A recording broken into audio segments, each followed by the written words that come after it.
Welcome to the Sports Card Lessons Podcast. I'm your host, Big Ken. Whether you're watching on YouTube or listening on a streaming service, please like, subscribe, and hit that notification bell. You'll be notified whenever I drop any new content. Welcome. Thanks for being here. If you're on YouTube, you see I've got someone here with me today, bringing on a guest, a fellow podcaster, if you will, a content creator. You know him on IG at Saint_Croy_cards, host of slabstoxfc podcast. Welcome, Andrew. How you doing today? I'm doing well. How are you? I'm doing well. I appreciate you coming on, chatting for a while. Absolutely. Thanks for having me. This is great. Yeah. So we met actually for the first time in Cleveland at the National last year, and I think we messaged online, but it was the actual. And when I was getting ready for this and I was thinking about this, I was thinking it may have been harder for us to meet if I was set up at my table that where I was supposed to be set up at the National, because usually when I'm at that table and you can't leave. It's not like you You're go locked off in. and go visiting people or things like that. But this year I was actually out walking and I got to meet so many people just being out and about. Yeah, longtime listener. So, love the content. And it was great to meet you finally in Cleveland. And then not only just at the National, but then at the SoCo Expo as well, because you were set up there. And as a soccer guy, I had to get in and had to see what was going on with SoCo. And it was just good to be able to chat a little bit more in depth at that show too. Yeah. So I noticed with on your name of your podcast, you put the FC at the end. So I know it has to do with soccer. Tell us a little bit about what that is, what you do, and what that's all about. Absolutely. So it used to be like a full-fledged podcast, and I had a little bit more time on my hands, and then kind of jobs changed and time commitments changed, and so now it's kind of turned into kind of a weekly reel, if you will, just a little bit, a minute or less of maybe a news story that's going on in the soccer card world or the soccer community, just to try to engage conversation. I live in the central Wisconsin, pretty much not a soccer area. And then, this was my way to connect with other people who love soccer, who love cards, and just to stay active, and kind of continue to participate in the hobby, try to give something to the hobby. Hobby gives me so much every day. This is my little way of giving back. Nice. Why don't we start? Just give us a little elevator pitch of, who Andrew is, your hobby journey, your lane in the hobby. Sure. Yeah. So a little bit of background. I bet you I fit with a lot of people who are still in the hobby that are kind of that COVID came to the hobby. A little bit maybe different was leading up to COVID. I was a pretty avid video game player. So, the FIFA scene, and they had Ultimate Team, and they had, cards that you could buy, packs you could rip on this video game. And, I was always trying to get the best Ultimate Team you could. And then I had a friend one day be like, well, have you looked at cards? And I was like, yeah, I collected tons as a kid, mostly football, NFL, Packer cards, being central Wisconsin. And he's like, man, you should really get back into it. Prices are starting to turn around and boom. And I'm like, no, I like my lane. I like my FIFA. And they're like, well, when the new one comes out, you just buy the new game and spend more money buying these packs. And what does it get you? And I was like, wow, that's a really good point. Got me thinking. And so I actually got COVID. I'm a teacher. And so I got COVID at school, and I was stuck at home, and here's this tub of old football cards that I'm, rifling through. And I'm like, man, I could get, that nostalgia feeling. I could get into this. And so kind of went down the rabbit hole like many people did, and, looked at my collection. And then, the moment we opened up to shows, I kind of was looking to get to shows and see what other people had. And it's kind of snowballed from there. And, if my lane has really kind of stayed soccer, I love soccer. It's a hobby. It's, I love to watch it on Saturdays. My kids are starting to get into it, the club scene, which is a whole different time commitment that I'm trying to get through. But then there's still that piece of me that has that nostalgia to like late 90s, early 2000s football. That's my, middle school to high school years. Yeah. And so loves kind of the shiny refractors of Topps Chrome and Topps Finest. And so I kind of dabble there as well. And then my kids are 8 and 6, so they're big Disney fans. So of course we dabble in like the Topps Chrome Disney, and they have their favorite characters. We have our favorite characters, and then we kind of collect there as well. But it's super fun for me. I have a full-time job. I'm an administrator at a pretty small private school here in central Wisconsin, and this is my detox, if you will, where I can just sit back, enjoy, and take in the hobby, which is fantastic. What's the age group that with the kids you work with? So it's K to 12 or it's K to 8 is the school, but I also teach 2 classes. I teach 8th grade to math, pre-algebra, and then I teach civics as well. Yeah. Yeah. Too early for card club? This is my first year as the administrator at the school, but it's definitely, Craig has got me, got Shout me, out to my guy, thinking a Craig, New lot York and being City like, sports how to get card. these kids involved, because I think they dig it and I think they like it, but I gotta build those relationships before I just roll out the cards to them. Well, you just reach out to Fanatics and, Yeah, right. get all the free hobby boxes. It's a great way Yeah. to start. I mean, they would love it. I think. I mean, they're big, huge sports fans. I mean, being Central Wisconsin, you got Giannis and the Bucks, you got Jackson Cheerio and the Brewers, and you got Jordan Love and the Packers. So there's plenty of players and plenty of areas to dive into if you're here in Central Wisconsin right now. I have to ask, what was your biggest card that when you went back and you pulled through that tub of football cards? What was your biggest find in there? So I had so unsleeved, just in a just regular. I had 3 2000 Bowman Brady's. I had ripped 2 boxes. I knew I had, and I was like, man, I wonder if I have any Brady's in there. So I ended up grading 2 of them. One was really bad, beyond repair, and so I graded 2 of them. One came back an 8, and then one came back a 9. I still have the 9. I'm hanging on to that one. That's the kind of the childhood collection. The 8 did get sold to kind of jumpstart the funds for cards, because that was my big thing with my wife. I said, hey, listen, I kind of have this all-in mentality, and so we made a deal right away that said, hey, any money you fund from your old collection, use it for cards, but we're not going to pull any like family dollars in. So everything that I have and everything that I've kind of generated has been hobby generated, buy, sell. Those type of things. So it's been good for me to kind of keeps me in a box, and I have to function in that box, which is good, because if I got out of the box, I don't know what would happen. Yeah. A lot of people, they usually, when they jump back in, they're outside that box, in the first week, and then trying to figure out how to get back inside that box the whole time. And I know I was one of them for a little while too. Yeah. So that was a good conversation to start, and it's served us well here in the past 4 years. Nice. So what is your PC now? Is it mostly soccer? Do you still PC football? Are you back with the 90s, 2000s stuff? What are you PC in? So I have a lot of cards that come in, and some that, a lot of cards that leave too. I really have one player PC. And as a teacher, like I always told myself when I got back in, I wonder, if any of my students reach a level of they're in the major leagues, I'm going to go all in. I'm going to collect them. I have one student who plays right back or is a defender for Atlanta United in MLS. And so for the past 3-4 years, I've been collecting Brooks Lennon is his name. He's the right back. He's out right now. I know Atlanta just beat Miami and beat Messi to continue in the playoffs for MLS, but he had shoulder surgery, excuse me. He's out 6 to 8, so he won't be in the playoffs anymore. But he has like only a couple sets that he's in. He's in 2019 Topps flagship. He's in 2022 product, so Topps Chrome, Topps flagship, and Topps Finest. And then he didn't get a card last year. So I kind of was in that limbo of like, well, who do I collect and what do I do for a whole year as I wait? And then Topps MLS just released this superstar product, and lo and behold, he's back in it. So again, it's not doing well for my wallet because I'm going all in, and I'm getting as many as I can and trying to complete as many, if I can complete a rainbow, still working on all of them, but I'm pretty much super short of some of the rainbows, and just love collecting, love picking up his stuff. And there's a personal connection there, which I think is, the PC is a personal collection. So it's really personal to me.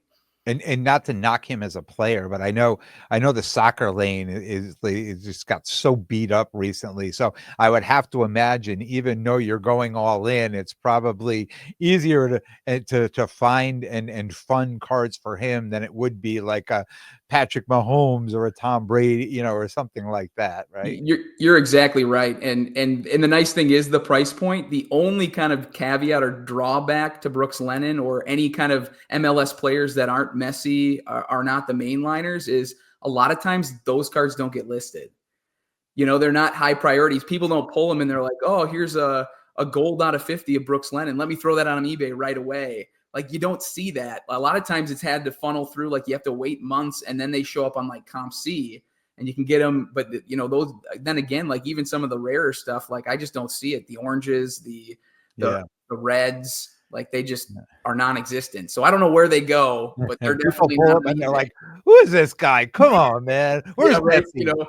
It's sitting in a Throw it in the dollar box comment box. somewhere. Oh, so and the funny thing is too is like if people knew that, like I think I pay pretty fair for the price point, or even over what I should pay, because you don't know when you're going to see another one, whether it's especially those flagships, and like some of those products have like blaster exclusives or retail exclusives, and then you have like kids or parents buying it for their kids, and they have no intention of flipping and trying to move them. So something out of 10, you might get lucky if one of them pops up or two, and it's like, man, you just jump on it, whatever that price is.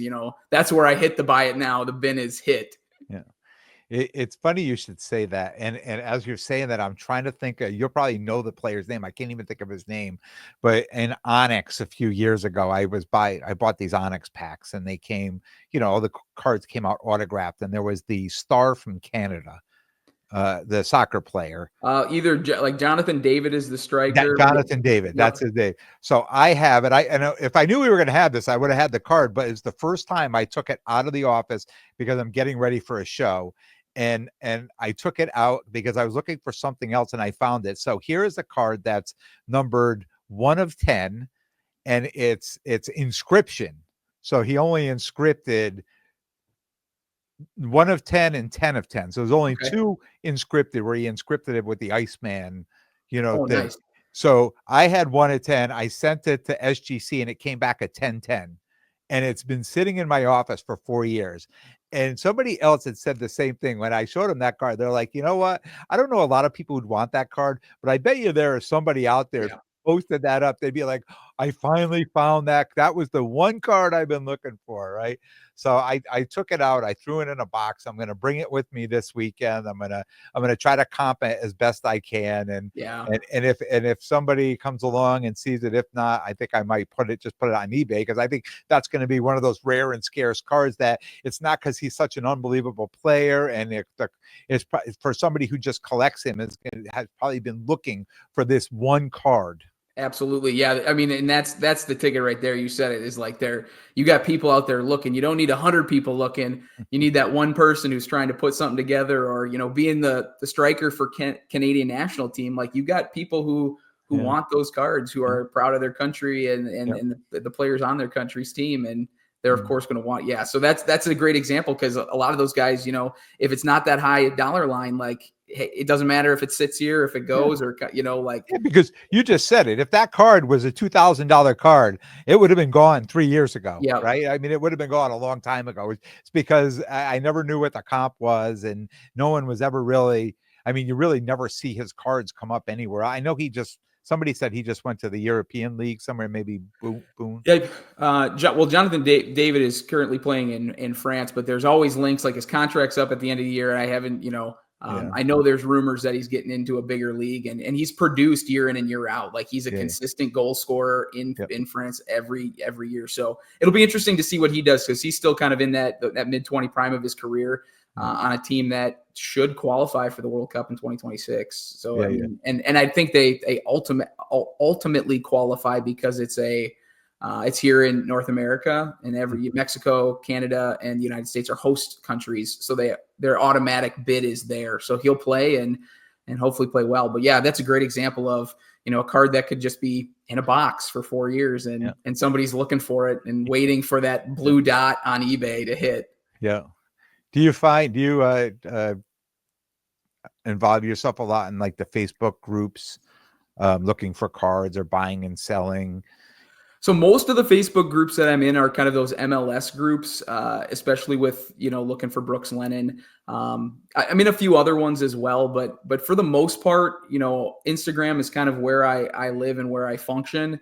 And I've got, a lot of people that I interact with on there, and a lot of people that, have those story sales that I'll kind of pick and choose. I wish I had more time, truthfully, to kind of go through things and kind of search and find, but just with my day-to-day job and how much time I'm at school and in meetings and, communicating with parents, that just is not an option. Yeah. It's interesting you should say that because I'm retired, but I'm busy all day. I have small business I run and I'm doing all kinds of things, but I have access to my phone. So when I worked in a prison, I taught in the prison. I didn't have access to my phone all day. So I would get out and see all the stuff that had happened all like the whole time I was at work, Yep. right? Because they didn't allow you to bring the phone into the prison. Now I have the phone every day and I'm in all these groups and people post stuff and I look at it, I'm like, oh my God, what a great price on that card. And of course, as soon as you hit comments, it's like sold. Like, Yep. right?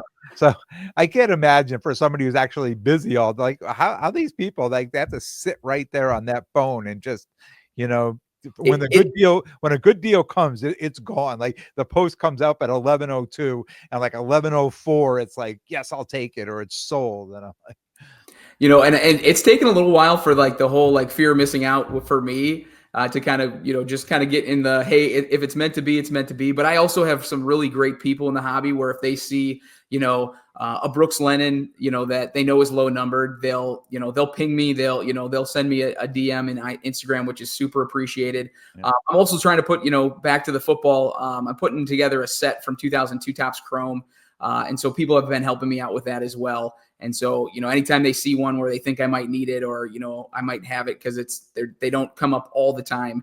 They're good at communicating with me and vice versa. Like I'm always asking people, what are you looking for? What can I keep my eyes out for at a show for you? Because there's so many people that, especially with soccer, they don't throw those up on eBay. They don't throw the, it's not always, it's not the headliners. It's not the CJ Strouds or the Jordan Loves of the world. Yeah. These are players that aren't Messi or Ronaldo, and they don't always make it to the destinations where it's going to be visible to everybody. And I would have to imagine too, those pop counts are a lot less than the CJ Strouds and Yeah. the They really are. I mean, I don't even know if Brooks Lennon has a pop count, to be honest. I don't think he has anything. I have many cards of Brooks Lennon, but it's PC. Just the cards they're making for Yeah. how much they're producing those cars now. I don't know. And you can tell me because I really don't follow the soccer stuff. I can't imagine they're printing out as many soccer cards as they are football or basketball, or I could be completely based on the clientele, based on the collector base, it probably should be a lot less than it currently is. There's a lot of soccer product that comes out, and I don't know if we've kind of reached that base of collectors or people who love soccer to justify all the cards that are coming out to the point where you've got some really young rookies. Lamine Yamal is the big one from Barcelona right now. He's a teenager, but there are so many rookies of him. There's so many low numbered stuff, autograph stuff. Which has kind of forced, kind of had me reevaluate, like, unless it's super rare or something that I like really love the look of it or, love the card, I try to stay kind of, pre-2020, pre-COVID with the soccer stuff, especially if you're dealing with cards like, Messi, Ronaldo, a lot of the podcasts, I know you've touched on it before too, like the first year of things, whether it's the, first year of Prism in 2014, if it's the first year of Select for soccer in 2015. And then there's some other, kind of cool one-offs where, Panini was kind of just working on stuff where Spectra is big in football and basketball, but they only have 1 year of Spectra soccer cards, so it's a one-off product, which for me is kind of a cool thing. And so I kind of picked that stuff up because you're not going to find it because it was only at one point. Yeah. Yeah. And I know soccer is so big outside of the United States, right? That, I think it's at one point I can remember like back in 2021, 22. I just remember those cards being just thinking to myself, I really got to, as a dealer, like I have to have these cards. I have to get involved in selling these because I see these people are making a ton of money. And I knew zero about soccer, right? And I was just buying cards of just any of the players that I knew and putting them in the case and they were selling. And then all of a sudden it was like the floor just dropped out. It's like, nobody wanted soccer cards anymore. Well, it was also kind of that weird time, if I'm remembering correctly, like it was always, the hobby was looking like, what's the next big sport or what's the next big thing to kind of get in on. And so, you had F1 there for a while where, cards just spiked really high. You had soccer spike really. And then, I mean, at one point, and this is not WWE Prism, like that stuff came out and boxes shot through the roof. And the whole time you're like, is this sustainable? And you can kind of see that, as the dust settles here you have like a passionate collector base. I love the soccer card community because if you find people, usually they're buying and selling it, but they've got their cards that they're like here, or their clubs that they're like, these are the guys I collect. This is the club that I support, and they're very passionate about, who they like and what they collect. And they are collectors. Yeah. Which is a big difference too. I mean, just like you're buying these cards, you're out buying these cards because you want to collect them. You're not buying them to.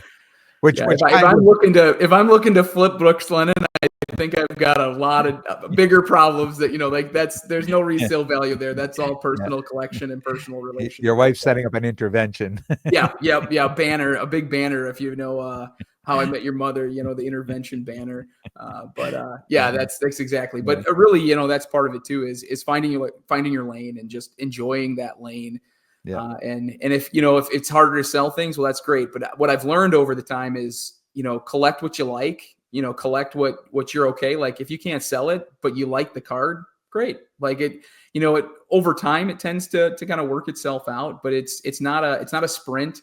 The hobby is a marathon. I'm a runner. I like to run. And for me, it's all about the journey. Like, it's not an end point because we're always changing over cards. We're always adding to our PCs. We're always, moving cards we really enjoy to get another card. And, it's just fun to be a part of the community and kind of see where the hobby kind of river takes you.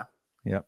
And one of the great things about the hobby that I found is it's okay, like if you're PCing something for a while, right, and you've got it, and then all of a sudden you move on to something else, and that something else becomes more important. It's okay to go back and say, all right, I can move these now. I've had my, it was like I enjoyed these. I bought them. I enjoyed having them. I enjoyed looking at them. But now I think maybe with their value, I may move those, and invest and get into something else that, that I want to PC now, versus when I was piecing this other stuff.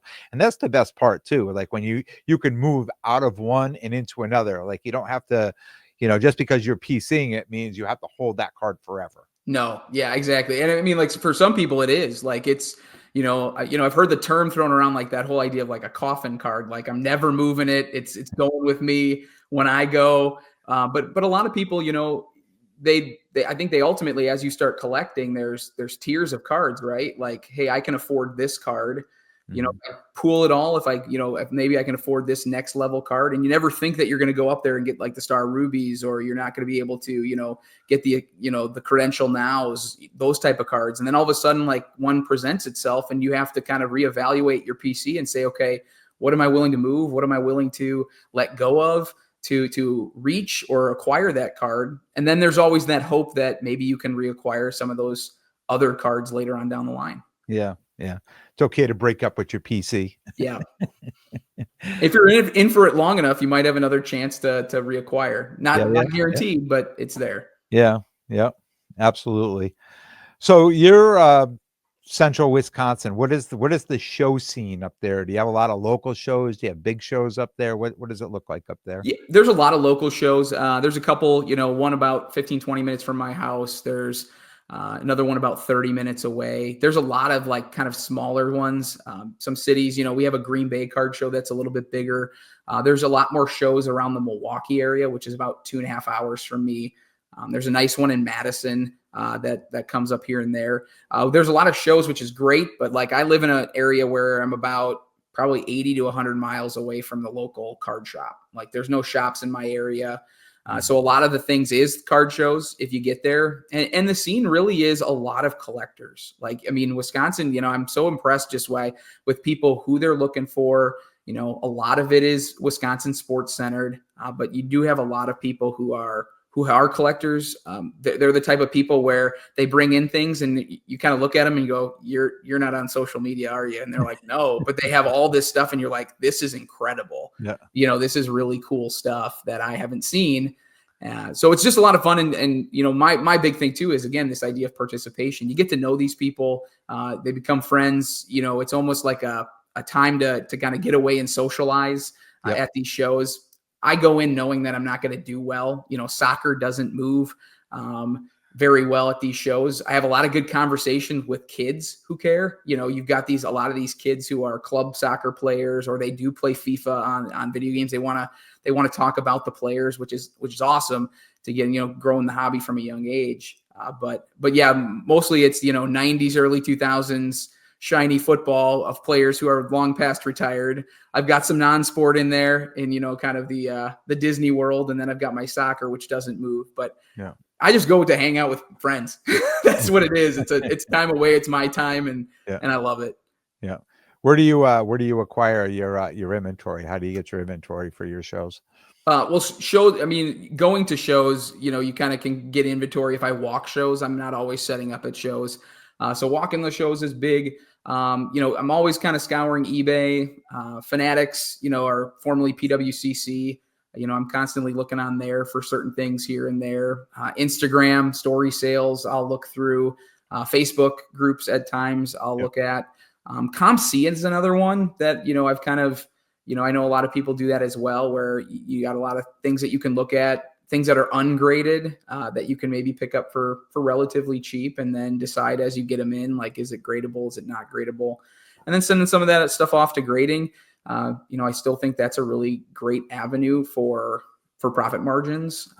Maybe not so much. I haven't been really keeping track. You can maybe fill me in on this whole, like, the shipping and that type of thing, or that you have to declare now what the max value of a PSA order, or No, you don't. You used to put down, it's funny because I was halfway. I just sent off a 65 card order to PSA, and I had 58 cards in there, and I knew I had some more cards coming in that I wanted to add. So in all that first that I started, it's been like this since I started. It's you put the card in and it says, what's the value? And I just put the value.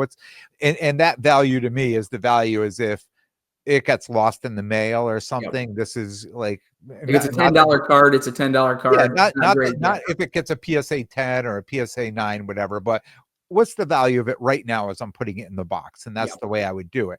But then I added, so I knew I had some Caitlin Clark cards that I was going to put in there, right? Okay. And so I had 3 of the prisms, and as soon as I put them in, it automatically listed them at $500 each. That's their value, $500 each. And I don't think it makes a difference, except for, and I'm going to ask people if like, definitely, message, drop a message here. But what I think it does, because I went back and I looked at my older invoices when I sent similar amounts of cards, the shipping costs for the return shipping seems to be a whole lot higher. Yeah. So on this particular order, the return shipping was like $78. And when I went back to another order I had that I did last year that I had 60 cards in, right, it was like $38. So it seemed to, I don't know. I mean, this is all I can see on there, but I think the only thing it does, and of course, I understand, like eBay, when I sell something on eBay, I can buy the shipping label right through them at a discounted rate, right? Yep. Well, I'm sure PSA has worked out a deal with the shipping companies to get a heavily discounted rate. And now if they charge us a little more, right? I don't know if this is happening, but I'm just thinking the business mind of me is saying, okay, we're going to charge everybody a little bit more for shipping, and we're going to go to the shipping company and get a discount, because they never offered before for you to purchase a prepaid shipping label. Now, more recently, in the last month or 2 months, it's when you're checking out, it says purchase a prepaid shipping label or ship it on your own. So they've got a deal going on now with company. So I think, and not to be, like, when you start talking $40-$50 difference in shipping, if you're looking to get those cards in to move them, like, it does move the needle on profit or kind of stay. I know it's not a huge deal, it doesn't seem like it, but some people are putting in multiple orders a month, and now it's an extra $100 or $150, $200, and that can add up. So, just so that, there's always, that's something, but I do have to ask, like, do you still pay for shipping, like, to send it to like a PSA vault? Do you know? I don't know. I would never. I mean, I because wouldn't like even I look know some into. people, like if they're out of the country, like Yeah. they could just move Yeah, I it to don't. the PSA vault. Yeah, because you're not going to you're gonna purchase shipping to ship it to them. But if Yep. they're putting it in their vault, then you're not going to pay for return shipping. So it And won't. I was just curious because like I don't know where the vault is. So like, do you ship it to California, but then or do they have to ship it to the vault? So you're going to pay for shipping regardless either way. It's a lot. I mean, I don't know. I don't think I've bought on Fanatics. Used to buy on PWCC, but that was the same thing, right? So Yep. you just say put it in your vault there, and they didn't charge you. They didn't even charge you tax on the sale. But Yep. then they whack you on the back end when you ask them to ship you the card. It's so you're getting hit either Yeah. way. Either way. There's no So, way around it. you And I know, think that's the same thing with eBay. And again, I don't know because I've never used it, but I'm sure sure. at some point when you say, if I want that card, you're going Yeah. to pay the price to have it shipped. But I think what I'm starting to see now on eBay, it says, like there'll be a listing and they'll say it's PSA is selling this, right? So if I buy, so they probably had it graded, right? And then put it in the vault, and then now they list it, because when you look at your cards from PSA to say, oh, what were my grades? I mean, some of those, I think if you left it in the vault, you could just list it for sale Got it. immediately on eBay and probably have it shipped out of that vault. Um, I want to hold my cards. Like when I Yeah. get them graded, I want them back. I Yeah. want to be able to have control. Like I go to shows. If I want to sell them online, I want to ship them. I mean, that's the whole thing to me, I love that part of the hobby. I sit here in the office, right? I make sales on the computer. I print out, my shipping labels. I package it up nice. I could walk to the post office. That's how close it is Oh, to my nice. house, right? And I'm first name basis. Sometimes I'm there 2-3 times a day, dropping stuff off. So to me, this is the whole part of my part of the hobby, what I kind of enjoy. So I felt if I would, you remember, well, not remember, I'm sure it's still there. They used to have that, what was it? My card vault or something like that, or Okay. Where you could yeah, either just you ship had it your to them. card shipped. Any of your cards you had shipped to this other place, and they just held on to it, and people would buy and sell, and then they would ship the card from that place to you. I forget what the name of that was, and I was like, oh, that would just drive me crazy if I never got to look at my card or hold Yeah, it. or even like, kind of there's the fun of opening the case and going through and pulling out a stack and what I got here and what am I working with? Or here's Yeah, my PC, where do I want to go with it? Can't do that if it's all digital. I mean, I guess you can click buttons and move them, but yeah, I'm with you. I want to physically hold the card. yeah. And when I have a big order like I have now, like I have another order that's out there, it's 52 cards. When I have an order it's a big order like that, or a one card order, right, are completely different. The one card order, it's like I am waiting. I've sent that card in. I would say get it graded within 10 days, and I need to know yesterday what the grade is. Yeah, But the 52 card, the 64 card, right? I'm just like, oh, look, it says your grades are ready. It's going to ship. I leave it alone. I don't even go look. I so wait for you don't rifle through. no, I wait for the Wow, that's box to impressive. come. I'm excited. It's like to me, it's like buying a hobby box, right? I go on, David Adams or whatever. I buy a hobby box. It's coming. I'm so excited. Like, what am I going to get? And I'm thinking about it all day. And the box comes, and I rip. It's the same thing. I get that excitement from. I wouldn't get the same excitement like just going through on the computer looking at all my grades. Sure. Yeah, that's Like I don't know many people that can do that. Like, with the technology where they're like, I just got to know there's some big cards in there. I just gotta flip that over, see what it is. So kudos to you, man. Yeah. That's impressive. It happens fast, right? The grades are there on Monday, and the cards in at the door being delivered, signed for by Thursday. So it's not like I'm waiting weeks for those. But still, there's that gap in time where you're like, maybe I'll just go look. So you set up at these shows. About how many shows is it? Do you do a monthly thing? What's your schedule? Most of them are bi-monthly, and it really depends on the schedule. Where it's been a little while. I set up last weekend for the first time in a couple months, just because we rolled through the fall club soccer scene. So every weekend we're traveling. My daughter was playing soccer in places like Milwaukee and Appleton, Wisconsin. And so we're going all weekend. So I can't commit to kind of shows that realm, but when I can, like I do try to set up. So I'd say like once every couple months that we get there. And then I try to get to like one or two others just to kind of walk the show and see what's going on. Cause to do it all day is a tough ask, but if I can, if it's local and it's close enough, my wife was like, take a couple hours, go walk the show, see what you can find, and come back and then spend some family time too, which is important. Yeah. Balance. Yeah. Trying to, right. Yeah. Job, family, cards, balance. So do you get to travel off to a bigger show at all? Besides the national? Yeah. So, I try to get to a couple, and those are, kind of bigger deals. I kind of have to put them on my schedule, even kind of to maybe take some time off of work. But, I've been to the Midwest Monster the last 2 years. Really like that in Indiana and Fisher there. That's a really great show.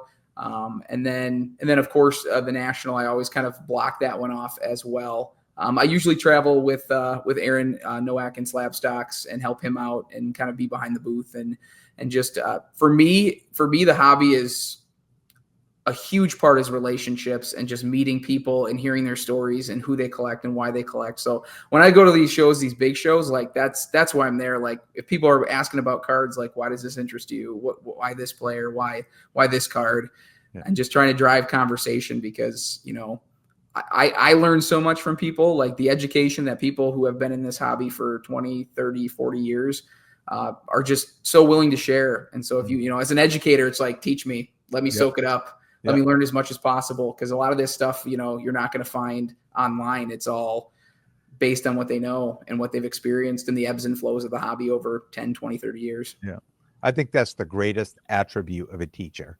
Right. I think that for us that we understand that we're always learning and we're like sponges. We want to learn from everybody else and not only just one person. Right. We want to take a little bit from everybody and then just try to figure out how it can work for us. And then once we can, how we can pass that on to somebody else. Right. Yeah, I agree. Yeah. It's all about, most people's models aren't going to work if they're not cookie cutters. The hobby's not a cookie cutter. Yep. What works for you, what works for me, what works for somebody else. But it's usually just picking up on pieces and really trying things, I got into this hobby and you hear, you were like, oh, I got this figured out, 6 months in. And then all of a sudden you're holding all these base cards that are PSA 9s that you paid $50-$60 for. And you're like, what, they're worth $5 now? Like, I don't understand. But those sometimes those things are what you need to kind of learn and push you forward and keep you going. And that's the hobby. It's always changing. The hobby's always changing. And so is the collector, or so is the person who's buying to sell. Yep.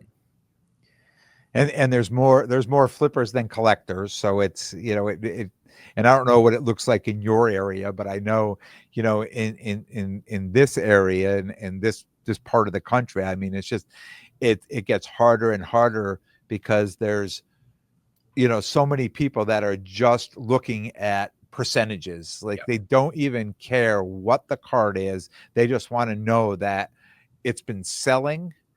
There's a recent comp and they need to buy it for less than that comp. I mean, that's it. They don't care if it's, Wayne Gretzky or, any other player. It's just, and they don't even need to know the sport. Like I don't need to know football, or I just know that this card's been selling. It has good comps on it and I need to buy it below those good comps. And and maybe I don't see that. I mean, you still see it, but with the areas of like soccer, you got people who are buying and sell, but you have, when people are, CJ Strouds or Jordan Loves or Josh Allen's, like they might be like, I don't know football super well, but I know those guys. When you roll into the soccer world and you say, okay, Messi, Ronaldo, Holland, Mbappe, once you clear those four guys, it takes a lot of effort. Like, some people might know a few more than that, but you can see definitely people who are like, I don't know if I'm going to buy that card. I don't know if I can move that card. I don't know enough about it. So you really get into the collectors who are coming up and being like, hey, do you have Real Madrid? Hey, do you have any players from Chelsea? Hey, do you have any, Arsenal cards? Like, and then you're pulling that stuff out and they know who the players are. And, but that's more of like the niche I see, but like, I can totally see it. I see it, in the dealers around me when it's, basketball and it's, LeBron James, it's, all the headliners and guys are looking at, can I get it for this? Can I move it for that? that type of thing. So we do see a lot of it. Yeah. And I think there's different pockets of the hobby. And again, finding your lane is important. I think that's, you can see it, but for me, it's like, yeah, I have to move cards to sustain or to keep going in the hobby. But it's not about the money that I can reach or how much money I can make. It's usually, hey, I can make a profit and I can pool my money to go and buy this card or, to go put this one in my PC and have a little bit more to, recycle and, redo the process. Mm-hmm. Do you set up at the Midwest Monster, or do you walk it? So Midwest Monster, again, I'm traveling with Slabstox and helping kind of out, as I'm behind the table. So usually it's behind the table for most of the weekend. There's times where you can kind of get out and move around and see what's there. But most of the time when I'm at the big shows, I'm behind the table. So really where I'm trying to do a little bit is, at the SoCo Expo, where I'm walking it, like it's after the national, I could walk around and see the soccer cards. Cause that's really what wanted to do was just, I want to see the cards. At the SoCo Expo, it's like, I don't want to just be here and not be able to walk around. This is the only time that there's going to be this much soccer in this room. And I want to see it all. Yeah. Normally big shows, I'm behind a booth. Yeah. And I know, and I don't know if they were your cards or somebody else's. I just remember last year at the National, you had some big Paige Becker's cards. Yeah, Carmine actually bought one of them from us, and that was part of our Camp Kesem charity. So a lot of the Paige Beckers and some of the other cards that were there, Aaron does it every year where he there's an organization out of the University of Wisconsin, Camp Kesem, which sends kids who have been affected by cancer to camp, whether a family member or mom or dad has it. And so every year he asked anybody in the hobby for donations, and they send cards, they send sealed wax, and then he sells those cards and donates everything to Camp Kesem to get kids to camp so they can be around people who, are experiencing the same things and just have a great summer. So that the big Paige Becker that Carmine bought was out of that case, and that just shows, the hobby and how much the hobby is giving. And we always talk about dollars and cents, but just the sheer good, kind-hearted people that are willing to. Because they weren't base cards. I mean, those were auto numbered. I think that was numbered like 99. And then there was two other ones that were she inscripted. Yeah, where I think one of them was like "Go Huskies," and then the other one, But you think about that. Somebody donated that card to Camp Kesem and to the cause, and so that's pretty impressive when you think of just what people are willing, or how giving people are. And sometimes a hobby where all that you hear is how much money people are trying to make, when that's not always the narrative. That's what's being talked about, but behind the scenes, you have people who are very kind and generous. Yeah. So where you are and what you see, what are the biggest challenges you see in the hobby? Biggest challenges, man. Wow, that's a good question. I think part of it too is just in the lanes that I'm in is production. Is there too much supply to meet demand? In the sense of all these different products that come out. Do we have enough soccer collectors to take in or absorb the amount of product that's being pushed out by Panini and by Topps? But it's not even soccer, though. I think I think that's across the board. I think the football and the basketball people, right? We're just willing to spend more. We're just willing to just keep buying and buying and buying and buying. Oh, our local Target's got 20 more blasters. Well, let me be the first one to go down and buy them all and come home and rip them. And hopefully I can get $100 card out of, the $800 I spend, like that type of thing. But we're just willing to, and I know, because it's not just me, I do that, but it's everybody I know is willing, the football guys, especially the football guys, the basketball guys. I mean, they just can't stop pulling that, and I think, I don't know. I don't think it's as much with the soccer people, because when I go to the Targets and the Walmarts, I see lots of soccer boxes sitting on the shelves. So I don't think they're being sold off as much as the football and the basketball. And you can speak to that, because like I kind of am in the barren wasteland of soccer, whereas a lot of people tell me it's on the coasts. It's on the the West Coast and East Coast. You see a lot more of it. I haven't been able to get to shows on either coast, so I can't speak to that. But there definitely isn't a whole lot here, and then that just comes down to being more of like a a beacon of soccer, at shows, knowing that you're not going to sell a ton, but, maybe you can, give away a few cards here and there to kids and spark interest and hopefully get them in the hobby. But I think that's one of the, the major things, that you see. And then you start to look at like the grading and the pop counts and, everything now. And I know it's been since COVID, but that interesting dynamic now of, everything is recorded. So much is on Fanatics and whatnot and in Instagram, and where all these cards are, or if they're super rare and they're out of 10 or 25, they're pop 7, 8, 9, 10s, like where that's just wasn't the same in the 90s or early 2000s, where you can get cards that are numbered to 100 and one, can't find them. And two, if you find anything graded, it might be, they might have one PSA 10 and 1 9 and a lot of 8s, like, just very different in like how I'm interested at, long term, how do some of these cards, even at PSA 10s, hold their value if the pop counts continue to climb, and then there's that ultimate race to the bottom, right? If you put a card on eBay and it's $100 and somebody sells it for 100, the next one going up is 95, and then it's 90, and then it's 85, and it's 80. Even if it doesn't sell for 100, the next person puts up at 95 and then 90 and then 85 and 80. It's just a race to zero. Yeah. And and that's a lot of the newer product. And that maybe has, I've kind of subconsciously moved back into like, the early stages of soccer cards. And I know it's crazy, but it's like, hey, 2014 is like early stages of, first year of Prism for the World Cup. Yeah. 10 years old, but the quantity of cards is very different.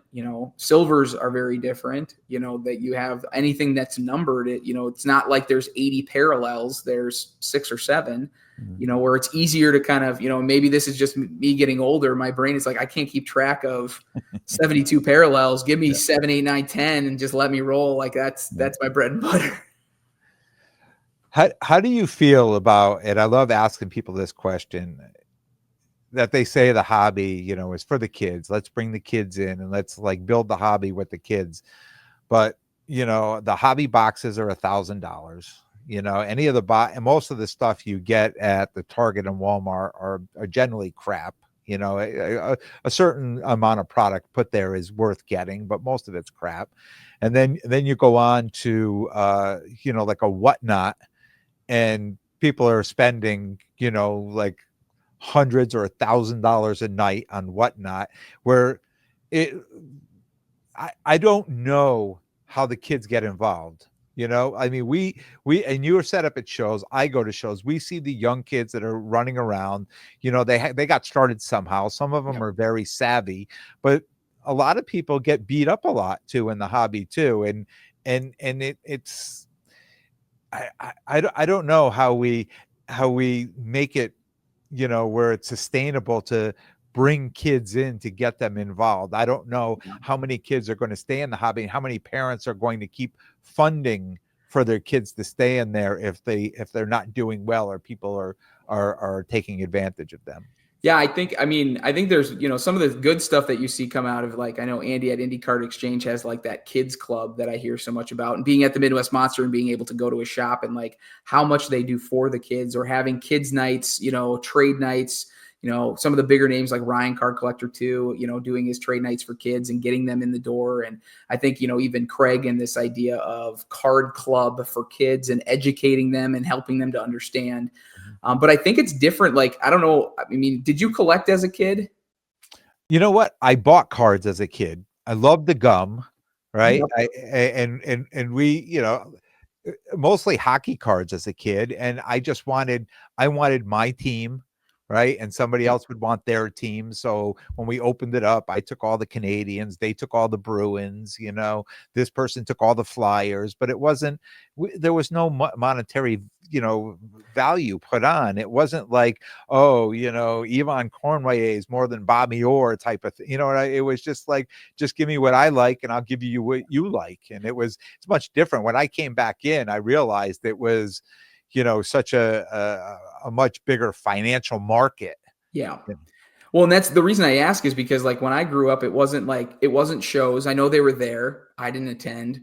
I was the kid that was going to the local card shop and buying a hobby box, ripping it and finding every packer I could, and stuffing, unsleeved Brady's back in boxes because it wasn't worth anything, but my thought is like just the mental mindset of kids coming into the hobby now. Like, are they coming in as passionate sports fans who want to collect their players?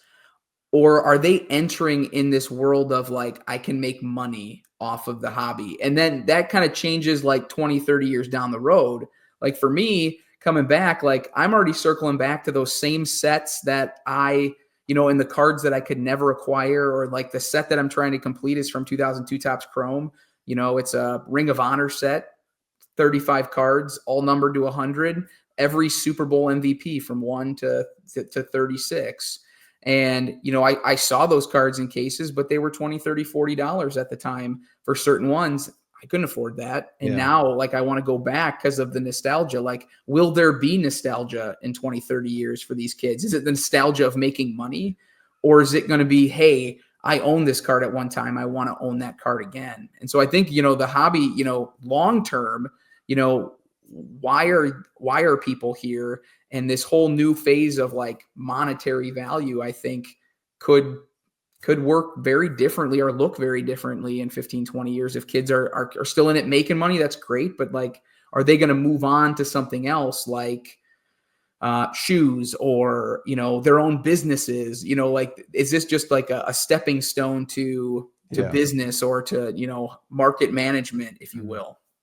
Yeah, I don't know how many of these kids that are going to end up being 25 or 30 or 35 or 40 or whatever, right? And say, oh, let me go to my closet and pull out my Zion box because I've got all these rookies that I used to collect, like we did, where we were pulling the shoe boxes out from underneath our bed or out of the attic or something like that. And I can't tell you how many lots that I bought that I brought home here, and my wife would be like, my God, these things stink, get them out of the house, because they've been sitting in somebody's basement for 20 or 30 years, so I just don't see that. I don't see that with today's generation, because I think it's all monetary. I think it's all, I want to buy this for $1 and sell it for $2. I want to buy it for 10, sell it for 20. I want to buy it for 100, sell it for 200.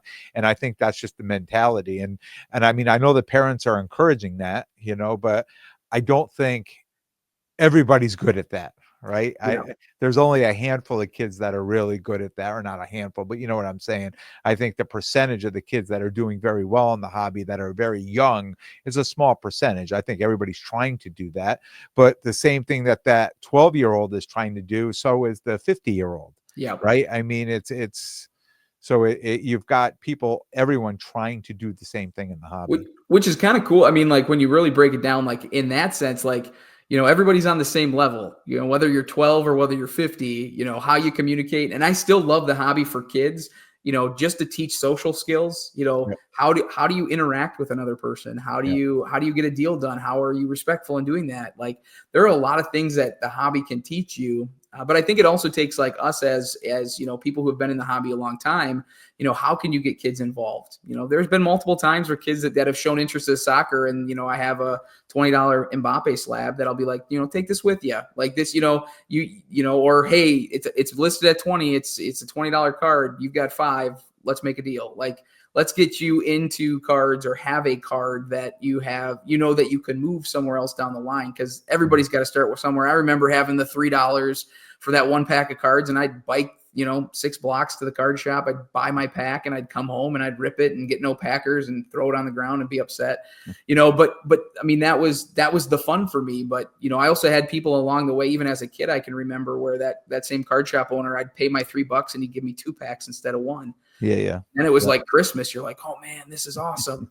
And it kept me going, kept me excited. And I think, when you find those little angles and avenues that you can, help kids in, and it's sometimes hard because you're like, do they genuinely want to get help, or are they doing the trade up challenge, trying to get something better? But, the old trade up challenge.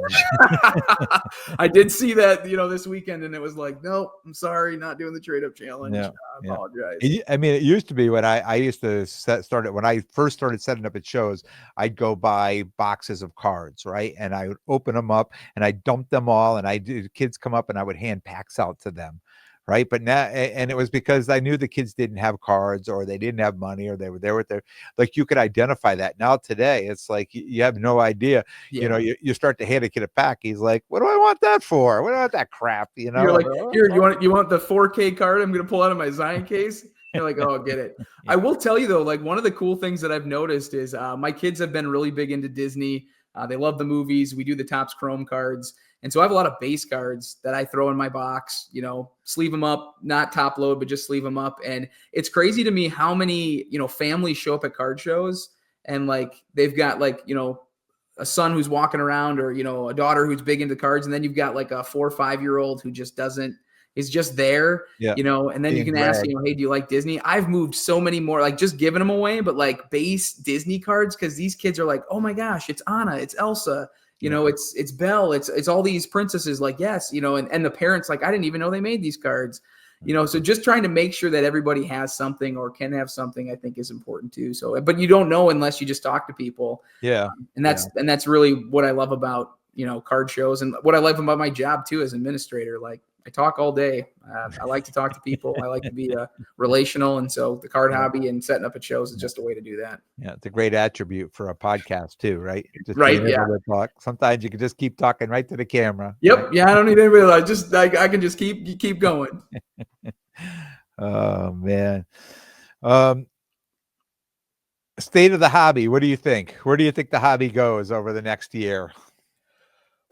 Wow. And not just soccer cards, just in general. I mean, I'd like to, think, I don't know if I have any epiphanies. I think it's kind of stays the course. I think we still see this transition, more towards fanatics. I know we get closer to licensing of products.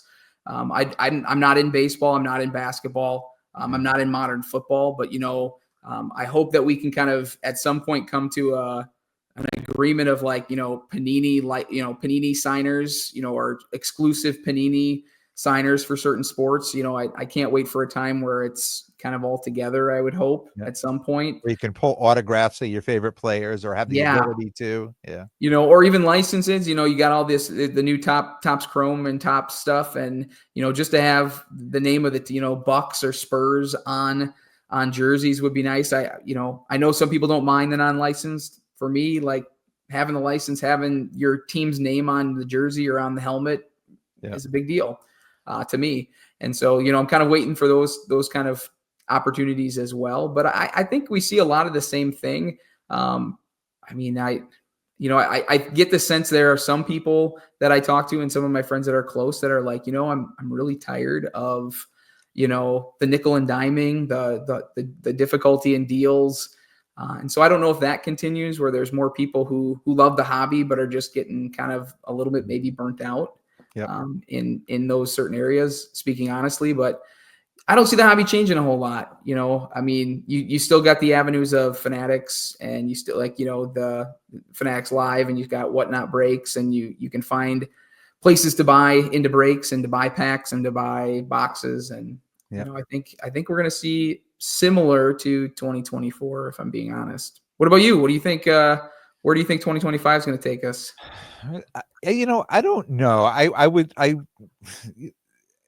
I always say I would like to see less of everything to make it, more scarce, make it, keeping the value instead of having 1,000 different sets of the same player or the same card. But you're never going to see that as long as people keep buying it, right? And the more they buy, the more sets you're going to get, right? So you're right. I think we're going to see more of the same. I think we're going to see somewhat of I think a transition, like a hobby transition, because I think my opinion is I see a lot of things changing with the bigger shows, right? Locally around here, people who've had shows for years, now they're exchanging hands. They're either selling, I don't know how they're transferring them, selling them or whatever, to other people. I'm starting to see, I'm on a lot of waiting lists for the bigger shows like Chantilly and Philly and stuff like that, where I never got an email. Now I'm getting emails before these shows. We have tables available, that type of thing. So you can feel it, Like I can feel it. I can't put my finger on it, and I can't say this is what it's going to be, but I could just feel like a little bit of a change coming in the. I can feel it in the air. Phil Collins, right? I could feel it in the air Right. tonight, right? But Um, I mean, you've got the pulse. Like, I mean, you're setting up every time I listen, like you're setting up at a show every yeah, week, and you've got, yeah, this show is big on this cards. This is where I can move my hockey. This is my non-sport yeah, show. yeah, Like, you've got a good finger on the pulse of those things. So when you say, "Hey, I'm sensing something," changes in the air, like something's different. I can't put my finger on it, but yeah, that, that's what I listen to. Like when I'm listening to podcasts, when I listen to your stuff, it's, yeah. I can't be out there based on my current circumstance, but I can definitely pull from you what's happening and kind of take that and try Yeah. to, put the puzzle pieces together, figure out, Yeah. what the Yeah. move is. I just hope I get that email from the National this year to say, all the other ones are great, but I the want the getting the national email from the National would make my whole year, right? I'm excited. It's just, I mean, the national is something that, when I got into people like, you have to go. And I'm like, do I really, Yeah, finally, 2 years ago, I went to Chicago and I was like, wow, this is next level. This yep, is unbelievable. Like the yeah, Super Bowl of card shows. yeah. And it's awesome. It's exhausting. I don't think I'm ever been so tired after a show, but it's like the best kind of tired because you got to see everybody you want to see. You got to see everything that you want to see. Yeah. Hopefully you got to buy something that you really wanted. And if you like to talk to people, you got 5 straight days of it. Yep. I always leave like hoarse, no voice. Like this is Yeah, great. I get home and my wife's like, what happened? I'm like, yeah, I'm yeah, just loving the hobby. This is yeah. what it's all about. So, Andrew, thank you for coming on. I really appreciate this. Tell everybody where if they want to reach out, if they've got questions, where they can find you. I know you're down to making the shorts, the video shorts, where they can see them. Yeah, you can slabstox is on Instagram. You can see those reels through them. I also have them on my page, St. Croix Cards on Instagram. If you ever want to talk soccer, talk hobby, I'm always open. DMs are there. I like to interact with the hobby and just kind of, meet new people. This is a great avenue for me. I know when it started, it was a way for me to get out there and meet some people, like-minded people, and just love having common interests with people and learning people's stories. So yeah, reach out anytime. I'm always around. And I want to wish you and your family a happy Thanksgiving, and everybody out there, all the listeners, a happy Thanksgiving. You'll be getting this episode on Thanksgiving Day, so Yeah, you too, Ken. Thanks so much for having me, and blessed Thanksgiving to you and your family. Are you staying home? Are you traveling? Or yep, we're home. We're all right? home. My house. Come to me. Football all Yes, day. yes. Yeah. So I'll have to like switch. Like Cocktails, my hors kids love the d'oeuvres. parade, so I got to do parade, and then it's all football. So Yeah. No, I'm home all day. It's cocktails, hors d'oeuvres, and there you go. we do a standing rib roast. We're not a traditional turkey here, so. Sound. No complaints here. No complaints here. All right, kid. I appreciate it. Absolutely. I want to thank everyone for tuning in. And if you like what you hear, please definitely subscribe. And most importantly, tell a friend and spread the word. Until next time, take care of yourselves and everyone around you.